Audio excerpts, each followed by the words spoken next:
మీరందరూ బాగున్నారని అనుకుంటున్నాను.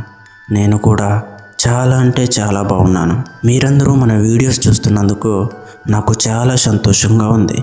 కానీ బాధాకరమైన విషయం ఏమిటి అంటే మీరందరూ వీడియోస్ చూస్తున్నారు కానీ ఎవరు వీడియోని లైక్ చేయట్లేదు. దయచేసి వీడియోకి ఒక లైక్ చేసి మీ అభిప్రాయాన్ని కమెంట్ల ద్వారా తెలియచేయండి.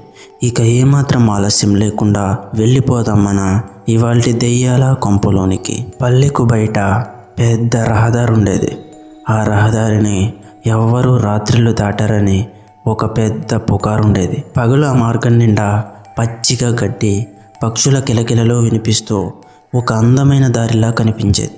కానీ రాత్రి ఆ దారి చీకటితో కప్పబడి ఎవ్వరూ చూడలేని భయంకర రూపంలో ఉంటుందని గ్రామస్తులు చెప్పుకునేవారు. చిన్నపిల్లలకు పెద్దలకు ఒకటే హెచ్చరిక, ఆ దారి గుండా రాత్రులు ఎవ్వరూ వెళ్ళొద్దని. ఎందుకంటే